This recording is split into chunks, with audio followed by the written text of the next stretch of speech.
CRT television മാനുഫാക്ചററിൽ നിന്നും ഇന്ത്യയുടെ ലാർജസ്റ്റ് ഇലക്ട്രോണിക്സ് മാനുഫാക്ചറിംഗ് സർവീസ് ഭീമനായി മാറിയ ഒരു കമ്പനി. രാജ്യത്തിന്റെ ഇലക്ട്രോണിക്സ് മാനുഫാക്ചറിംഗ് റിനൈസൻസിൽ കൃത്യമായ പങ്കുവഹിക്കുന്ന the brand behind the brands Dixon ടെക്നോളജിയെ കുറിച്ചാണ് ഈ ആഴ്ചയിലെ സ്റ്റോക്ക് ഡിസ്കവറിയിൽ നമ്മൾ പരിചയപ്പെടുന്നത്.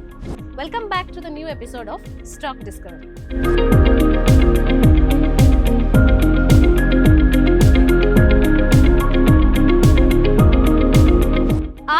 1993 സുനിൽ വജാനി ഉത്തർപ്രദേശിലെ നോയിഡയിൽ ഒരു ചെറിയ ടെലിവിഷൻ നിർമ്മാണ യൂണിറ്റായിട്ടാണ് ഈ ഡിക്സൺ ടെക്നോളജീസ് സ്ഥാപിക്കുന്നത്.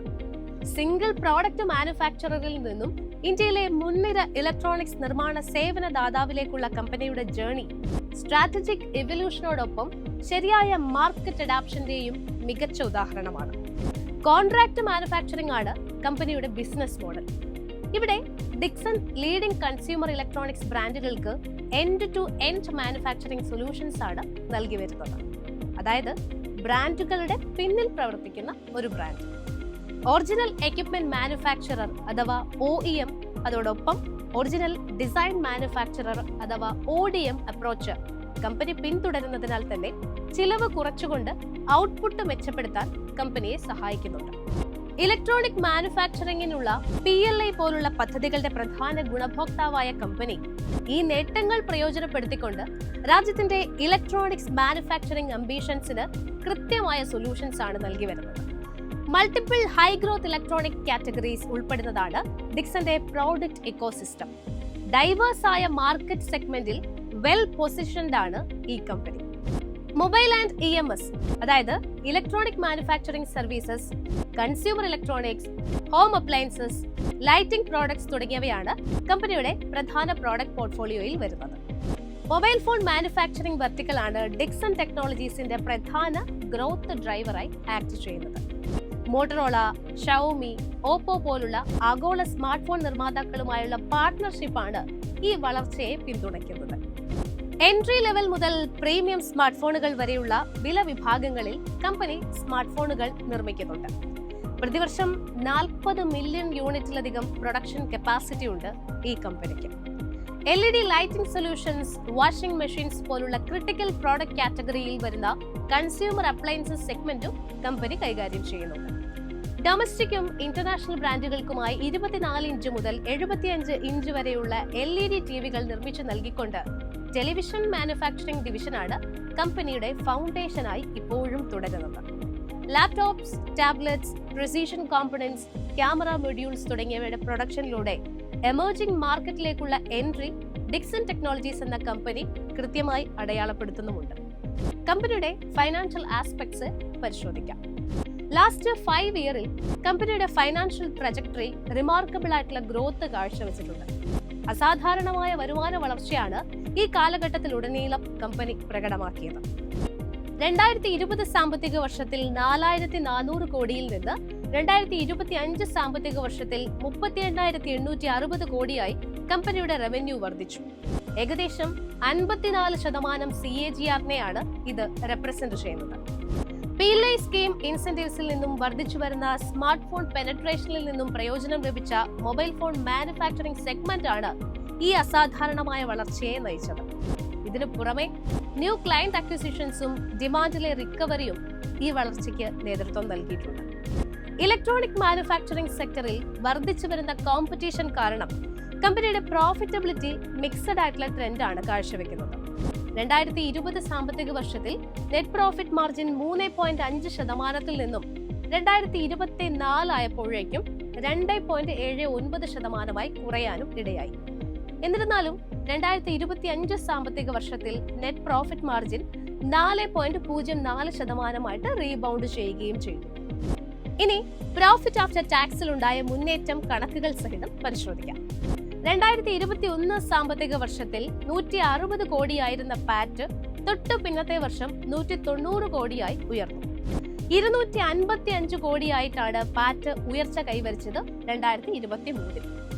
അതിൽ നിന്നും 2024 ആയപ്പോഴേക്കും 375 കോടിയായിട്ട് കണക്കുകൾ ഉയർന്നു. പ്രോഫിറ്റ് ആഫ്റ്റർ ടാക്സിൽ ഉണ്ടാകുന്ന ഈ എവല്യൂഷൻ മനസ്സിലാക്കാൻ 2025 സാമ്പത്തിക വർഷത്തെ ഒരൊറ്റ പ്രകടനം മാത്രം മതി. 1233 കോടി എന്ന 3 മടങ്ങ് റെക്കോർഡ് കുതിപ്പാണ് കമ്പനി നടത്തിയത്. മാർജിൻ കംപ്രഷൻ ഉണ്ടായിരുന്നിട്ട് പോലും അബ്സല്യൂട്ട് പ്രോഫിറ്റ് ഗ്രോത്ത് പോസിറ്റീവായി തുടർന്നു. അതേസമയം സമാന കാലയളവിൽ റിട്ടേൺ റേഷ്യോയിൽ വോളറ്റിലിറ്റി പ്രകടമായിട്ടുമുണ്ട്. 21.4% ROE 2024 സാമ്പത്തിക വർഷം എത്തിയപ്പോഴേക്കും 12.8% കുറഞ്ഞു. മാർജിൻ പ്രഷറും ഇക്വിറ്റി ബേസിലെ വോളറ്റിലിറ്റിയുമാണ് ഇതിന് പ്രധാന കാരണം. അടുത്തത് കമ്പനിയുടെ ക്വാർട്ടർലി പെർഫോമൻസിലേക്കാണ്. 2024 ജൂൺ മുതലുള്ള ക്വാർട്ടർലി പെർഫോമൻസിൽ സീസണാലിറ്റിയും ഓപ്പറേഷണൽ വോളറ്റിലിറ്റിയും ഉണ്ടായിരിക്കെ റൈസിംഗ് ട്രെൻഡാണ് കാണാൻ സാധിക്കുന്നത്. 2025 സാമ്പത്തിക വർഷത്തിന്റെ ആദ്യ പാദത്തിൽ 6580 കോടി രൂപയുടെ വരുമാനം കമ്പനി റിപ്പോർട്ട് ചെയ്തിട്ടുണ്ട്. ഇത് 2024 സാമ്പത്തിക വർഷത്തിന്റെ ആദ്യ പാദത്തിലെ 3272 കോടിയുമായി താരതമ്യം ചെയ്യുമ്പോൾ 2 മടങ്ങ് വളർച്ചയാണ് കാണാൻ സാധിക്കുന്നത്.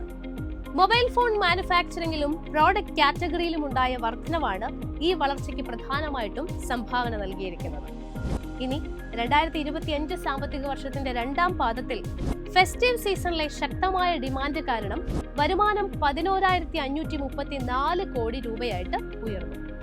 മൊബൈൽ ഫോൺ നിർമ്മാണം വളർച്ചയുടെ പ്രധാന ഫാക്ടറായിട്ട് തുടരുകയാണ്. ഫെസ്റ്റീവ് പർച്ചേസും റൂറൽ ഡിമാൻഡിലെ റിക്കവറിയും കാരണം ടെലിവിഷൻ വിൽപ്പന മെച്ചപ്പെട്ടിട്ടുമുണ്ട്. Post festive season moderation impact കാരണം 10,454 കോടി രൂപയുടെ വരുമാനമാണ് കമ്പനി ഈ സാമ്പത്തിക വർഷത്തിന്റെ മൂന്നാം പാദമായപ്പോഴേക്കും റിപ്പോർട്ട് ചെയ്തത്. അവിടെ നിന്നും ഫോർത്ത് ക്വാർട്ടർ എത്തിയപ്പോഴേക്കും സീസണാലിറ്റി കാരണം വരുമാനം വീണ്ടും 10,293 കോടി രൂപയായിട്ട് നേരിയ തോതിൽ കുറഞ്ഞു. കൺസ്യൂമർ ഇലക്ട്രോണിക്സ് ഡിമാൻഡ് മന്ദഗതിയിലായെങ്കിലും അതിനെ ഭാഗികമായി തരണം ചെയ്യാൻ എക്സ്പോർട്ട് കാര്യമായി സഹായിച്ചിട്ടുണ്ട്. ഇനി ന്യൂ ക്ലയന്റ് അക്വിസിഷൻസ് ഒപ്പം തന്നെ എമർജിംഗ് പ്രോഡക്റ്റ് കാറ്റഗറീസിലേക്കുള്ള എൻട്രിയും 2026 സാമ്പത്തിക വർഷത്തിന്റെ ആദ്യ പാദം, അതായത് ജൂൺ 2025 ഡിക്സന്റെ വരുമാനം 12,836 കോടിയിലേക്ക് എത്താൻ കഴിഞ്ഞിട്ടുണ്ട്. ടഫായിട്ടുള്ള മാർക്കറ്റ് കണ്ടീഷൻസിനിടയിലും ക്വാർട്ടർലി ബേസിസിൽ 25% മികച്ച വരുമാന വളർച്ച കമ്പനി കാഴ്ചവെച്ചു എന്നത് എടുത്തു പറയേണ്ടതാണ്. ഇവിടെ ഇൻവെസ്റ്റേഴ്സ് മനസ്സിലാക്കേണ്ടത് കമ്പനിയുടെ സെയിൽസ് കൂടുന്നുണ്ടെങ്കിലും നെറ്റ് പ്രോഫിറ്റിൽ അൺയൂഷ്വൽ ആയിട്ടുള്ള വോളറ്റിലിറ്റിയാണ് കാണാൻ സാധിക്കുന്നത് എന്നുള്ളതാണ്. 2024 ജൂൺ ക്വാർട്ടറിൽ 140 കോടിയായിരുന്നു പ്രോഫിറ്റ് ആഫ്റ്റർ ടാക്സ്. അടുത്ത പാദത്തിൽ ഇത് 412 കോടിയായി ഉയർന്നു. തൊട്ടടുത്ത പാദത്തിൽ 216 കോടിയായി കുറയുന്നു. വീണ്ടും നാലാം പാദം എത്തിയപ്പോഴേക്കും 465 കോടി രൂപയായി ഉയർന്നു. അവസാന പാദം നോക്കുമ്പോഴോ വീണ്ടും നെറ്റ് പ്രോഫിറ്റ് 280 കോടിയായി കുറയുകയാണ്. എന്താണ് ഈ വോളറ്റിലിറ്റിക്ക് കാരണം? ആഗോളതലത്തിൽ നിലനിൽക്കുന്ന സെമി കണ്ടക്ടർ ക്ഷാമം, വർദ്ധിച്ചു വരുന്ന ചെലവുകൾ, കമ്മോഡിറ്റി പ്രൈസിലുണ്ടാകുന്ന വിലക്കയറ്റം, ഇതുമൂലമുണ്ടാകുന്ന റോ മെറ്റീരിയൽ കോസ്റ്റ്, ഒപ്പം വർദ്ധിച്ചു വരുന്ന മേഖലയിലെ കോമ്പറ്റീഷനും ഒക്കെ തന്നെ പ്രതികൂല അന്തരീക്ഷം സൃഷ്ടിച്ചിരിക്കുകയാണ്. കോസ്റ്റ് ഒപ്റ്റിമൈസേഷൻ മെഷേഴ്സും സപ്ലൈ ചെയിൻ ഡൈവേഴ്സിഫിക്കേഷനും ചെയ്തതുകൊണ്ട് തന്നെ ഈ വെല്ലുവിളികൾ ലഘൂകരിക്കുന്നതിനായിട്ട് കമ്പനിക്ക് കഴിഞ്ഞിട്ടുണ്ട്. ഇനി അടുത്തത് റേഷ്യോ അനാലിസിസ് ആണ്. ROE 2020 സാമ്പത്തിക വർഷത്തിൽ 21.4% നിന്നും 2024 ആയപ്പോഴേക്കും ROE 12.8% കുറഞ്ഞു. മാർജിൻ പ്രഷറും ഇക്വിറ്റി ബേസ് വർദ്ധിച്ചതുമാണ് ഈ ഇടിവിന് പ്രധാന കാരണം. അഗൈൻ ROCE കേസിലും സമാന പാറ്റേൺ ആണ് കാണാൻ കഴിയുന്നത്. ROCE 18.7% നിന്നും ഇതേ കാലയളവിൽ 11.3% കുറഞ്ഞു.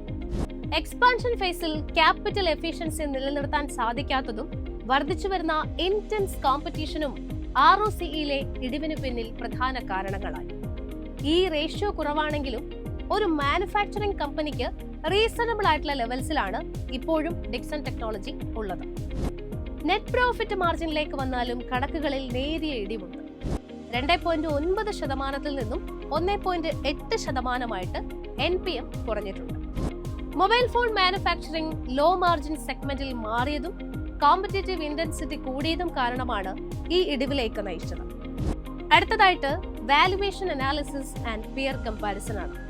2024 ഒക്ടോബറിലായിരുന്നു ഡിക്സൺ ടെക്നോളജിയുടെ PE റേഷ്യോ ഏറ്റവും ഉയർന്ന നില രേഖപ്പെടുത്തിയത്, ഏകദേശം 200 മടങ്ങിലധികം.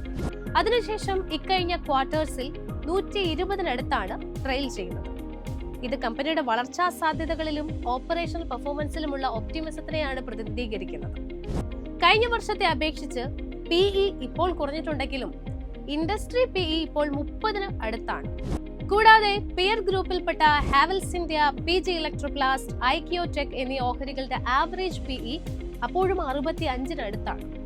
ഇത് കമ്പയർ ചെയ്യുന്ന സമയത്ത് ഡിക്സൺ ഇപ്പോഴും പ്രീമിയത്തിലാണ് ട്രേഡ് ചെയ്യുന്നത്. ഹൈ ഗ്രോത്ത് ഇലക്ട്രോണിക് മാനുഫാക്ചറിംഗ് സെക്ടറിൽ ഡിക്സന്റെ സ്ഥാനവും PLI സ്കീമിലൂടെയുള്ള ഗവൺമെന്റ് സപ്പോർട്ടും ഒപ്പം മാനുഫാക്ചറിംഗ് സെക്ടർ എക്സ്പാൻഷനും തുടങ്ങി നിരവധി ഘടകങ്ങൾ കാരണമാണ് കമ്പനിയുടെ ഈ പ്രീമിയം വാലുവേഷൻ.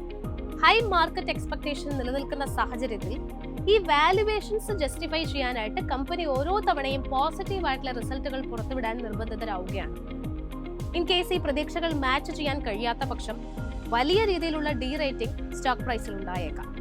അതോടൊപ്പം തന്നെ കമ്പനിയുടെ EV to EBITDAയും ഉയർന്ന നിലയിലാണുള്ളത്. ഇതും ഇൻവെസ്റ്റേഴ്സ് ഹൈ എക്സ്പെക്ടേഷൻ നൽകുമ്പോഴോ അല്ലെങ്കിൽ മാർക്കറ്റ് ഒരു സ്റ്റോക്കിനെ ഓവർ വാല്യൂ ചെയ്യുമ്പോഴോ ആണ് ഇത്തരത്തിൽ EV to EBITDA റേഷ്യോ കൂടാറുള്ളത്. ഈ ഹൈ എക്സ്പെക്ടേഷനെ സാധൂകരിക്കാനാണ് നമ്മൾ മുൻപ് പറഞ്ഞ കമ്പനി പെർഫോമൻസ് മികച്ചതാകേണ്ടതിന്റെ ആവശ്യകത. അടുത്തതായിട്ട് ഡിക്സൺ ടെക്നോളജിയുടെ പ്രധാന സവിശേഷതകൾ പരിശോധിക്കാം. ഇന്ത്യയിലെ വളർന്നു വരുന്ന ഇലക്ട്രോണിക് നിർമ്മാണ എക്കോസിസ്റ്റത്തിൽ ഡിക്സൺ ടെക്നോളജീസിന്റെ സ്ട്രാറ്റജിക് പൊസിഷനിങ് തന്നെയാണ് അതിന്റെ primary advantages. Single product manufacturer to a diversified electronic giant എന്ന നിലയിൽ കൃത്യമായ സ്ഥാനം അടയാളപ്പെടുത്തുകയാണ് ഡിക്സൺ ടെക്നോളജീസ്. ഇന്ത്യയുടെ EMS സെക്ടറിന്റെ ഗ്രോത്ത് ക്യാപ്ചർ ചെയ്യുന്ന ഒരു ലീഡിംഗ് കമ്പനിയാണ് ഡിക്സൺ ടെക്നോളജീസ്. പ്രവർത്തന വെല്ലുവിളികൾക്കിടയിലും അസാധാരണമായ വരുമാന വളർച്ചയും സ്ട്രാറ്റജിക് ആയിട്ടുള്ള പൊസിഷനിങ്ങും കമ്പനി പ്രകടമാക്കുന്നുണ്ട്. സർക്കാർ നയപിന്തുണയിൽ നിന്നും വിതരണ ശൃംഖല വൈവിധ്യവൽക്കരണത്തിലേക്കുള്ള ആഗോള മാറ്റത്തിൽ നിന്നും ഗണ്യമായ പ്രയോജനം ഈ കമ്പനി നേടുന്നുണ്ട്. അതേസമയം margin pressure, competitive intensity, execution risk എന്നിവ ഒരു പൊട്ടൻഷ്യൽ ഇൻവെസ്റ്റർ വിലയിരുത്തേണ്ടതും വളരെയധികം അനിവാര്യമാണ്.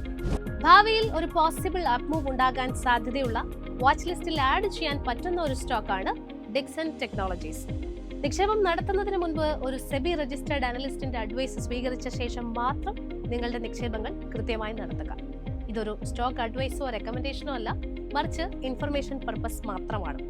ഇത്തരം വളർച്ചാ സാധ്യതകളുള്ള സ്റ്റോക്കുകളുമായി വീണ്ടും സ്റ്റോക്ക് ഡിസ്കവറിയുടെ മറ്റൊരു എപ്പിസോഡിൽ കാണാം. Stay tuned.